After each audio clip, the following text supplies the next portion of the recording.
Friends, today we learn Balkrishna Bhatt का चरित्र शोधन लेख। दोस्तों, मैं अपने डिस्क्रिप्शन में हर लेसन की पीडीएफ डालती हूँ। प्लीज़ आप वहाँ जाकर इस पीडीएफ को देख लें। उस पीडीएफ से आपको इस लेसन को समझने में और भी आसानी होगी। चलो स्टार्ट करते हैं। मनुष्य के जीवन को शोभा या रौनक चरित्र है। आदमी के लिए यह एक ऐसी दौलत है जिसे अपने पास रखने वाला कैसी ही हालत में हो, समाज के बीच गौरव और प्रतिष्ठा ही पाता है।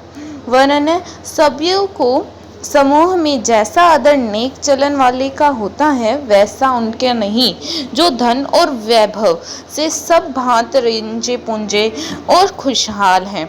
ऐसे को कोई ऊंचा सम्मान और बड़ी पदवी पाते देख किसी को कभी डाह या ईर्ष्या नहीं होती। धनियों के बीच जैसा उतरा चढ़ी के और परस्पर स्पर्धा रहती है, उसका शिष्टता के सूत्र में सर्वथा प्रतिबंध है। चरित्र पालन सभ्यता का प्रधान अंग है। कौम की सच्ची तरक्की तभी कहलवाएगी जब हर एक आदमी उस जाति या कौम के चरित्र संपन्न और भलमनसाहत की कसौटी में कसे हुए अपने को प्रकट कर सकते हों। भले लोगों के चले हुए मार्ग या ढंग पर चलने ही का नाम कानून, व्यवस्था या मैरोटलिटी है। कहा भी है, यद्यदा चरित श्रेष्ठस्त देवे रोजना स यत् प्रमाण कुरुते लोकस्तदनु वर्तत।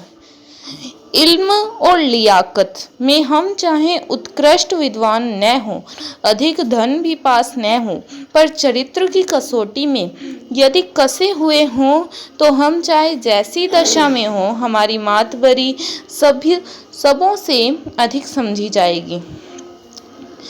इसमें संदेह नहीं है कि विद्वान और सुयोग्यों की लोकोत्तर बुद्धि पर मोहित हो लोग चाहे उसे देवता समान पूजते हों, पर एक एतबार या विश्वास एक ऐसी बात है जिसमें इल्म और लियाकत से अधिक कोई बात आवश्यक है, और वह है यही चाल चलन की कसौटी है। दिमाग बिना दिल, विद्या और ज्ञान बिना आचरण, चतुराई बिना सुचाल निसंदेह मनुष्य में एक प्रकार की शक्ति है, किंतु वे सब ऐसी शक्तियां हैं जो केवल हानि पहुंचाने वाली अलबत्ता पाई जाती हैं। इस प्रकार की शक्तियां दिल बहलाव के लिए जरूरी हो सकती हैं। कभी कभी उनसे हम कुछ सीख भी सकते हैं, पर समाज को उनसे कुछ फायदा पहुंचा हो कभी किसी ने देखा या सुना न होगा। जैसे किसी गांठ काटने वाले की अकल और चालाकी पर हमें ताज्जुब और कभी कभी एक प्रकार का दिल लगाव भी उससे है, पर उसकी यह चालाकी, चतुराई और अकल संसार के उपकार के लिए कोई इसे न मानेगा। सच्चाई, खारापन और मन वच कर्म से भलाई की ओर झुकाव, दया, न्याय और उचित का दृढ़ पक्षपात, मैला काम, मैली वासना से निपट घिन्न उदार भाव, लेन देन में सफाई, दियापतदारी इत्यादि कई एक दूसरे मनुष्य में चरित्र शोधन के मुख्य अंग हैं। कौल का सच्चा होना और काम में खरापन चरित्र संशोधन का बड़ा भारी सहारा है।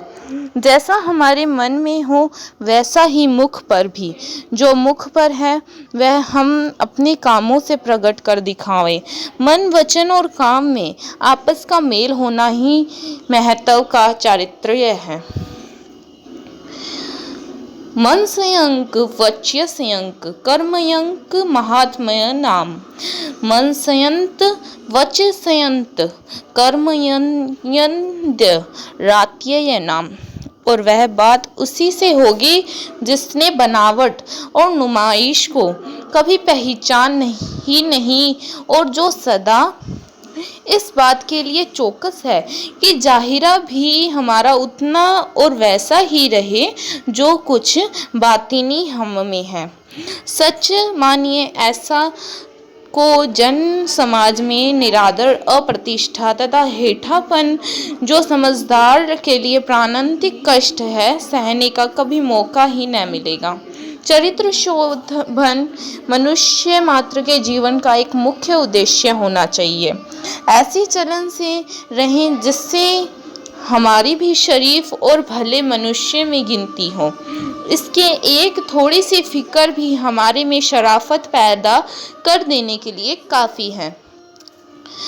अनुनंद सत्ता वर्तमान करन्स्य यदि न शक्यते स्वल्पम गुरुत्व मार्गंधो नाव सिद्धति।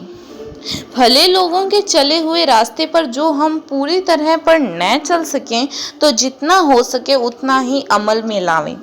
जो एक सीधे रास्ते पर जा रहा है वह कभी नहीं भटकने का दुख सहेगा। ऊंची श्रेणी के लोगों में जो कुछ बर्ताव है हम उसी को अनुकरण करते रहें तो कभी संकट में न पड़ेंगे। अंग्रेजी के एक विद्वान का मत है कि वह जो ऊंचे की ओर नहीं ताकता अवश्य नीचे को देखेगा। जो ऊंचे पर चढ़ रहा है चाहे पूरी बुलंदी तक न पहुँचे तो उस स्थान से कुछ ऊंचाई पर अवश्य ही पहुँचेगा जहाँ से वह चला था। जैसे दिन का उजाला एक छोटे से छेद से भी पैठ अंधियार को दूर कर देता है, दूर हटाता है, वैसे ही भलाई की एक छोटी सी बात भी आदमी की नेक चलनी का पूरा पता दे सकती है। व्रत पालन से परलोक का साधन प्रासंगिक फल है। यहाँ संसार में रहकर जो एक बात में भी चलित वृत्त है वह अपनी बाकी चाल चलन को भी नहीं सुधरी हुई रख सकते। जो साफ और उजला कपड़ा पहने हैं वही मैली कुचली जगह में बैठने से संकुचाएंगे। मैले कपड़े वाले को मैली जगह में बैठने का क्या संकोच है। जो शिष्ट और नेक चलन है उन्हीं को अपनी नेक चलनी के हिफाजत का ख्याल होगा। बदचलन बेहया की क्या है। हमारा नित्य का बर्ताव हमारे लिए एक स्कूल है जिसमें दृढ़ रहकर हम अपने आप बिना किसी को गुरु किए ऊंचे दर्जे की शिष्टता भल मन साहत सहज ही में सीख सकते हैं। कचलपटी से बचे रहना, लेन देन में सफाई और ईमानदारी बात का धनी होना, अपने आश्रितों पर दया और मुलायमती सुस्ती व निर्उद्यमता का भाव इत्यादि 5-4 बातें ऐसी हैं जो उजाले की भांति बहुत ही थोड़े में आभिजात्य और भलमान साहित्य की परख करा देती हैं। इसलिए जिन्होंने इन बातों पर अच्छी तरह अमल कर छोड़ा है वे ही ऊंची श्रेणी में गिने जा सकते हैं, पर असिधारावर्त का निभाना कोई सहज काम नहीं है। बिरले जन निभाने वाले हैं। दोस्तों, इस लेख में आपको अपने चरित्र सुधार करने के कुछ उपाय बताए गए हैं। इस लेख में आपको यह बताया गया है कि आप जैसा सोचते हो वैसा करो और जैसा आप सोचोगे वैसा ही आप पाओगे। आप दूसरों से ईर्ष्या न करो और अपनी मंजिल को आप एकटक देखते रहो। आप अपनी मंजिल पर जहाँ तक पहुँच सकते हो वहाँ तक पहुँचो। बिना हार माने अपनी मंजिल को पूरी कर्मनिष्ठता के साथ प्राप्त करने की कोशिश करो। कवि ने कभी न हार मानने तथा अपने चरित्र को शोभायमान और उसमें थोड़ी रौनक लाने तथा उसे उत्कृष्ट बनाने के लिए इस लेख से हम सबको एक संदेश पहुंचाने की कोशिश की है।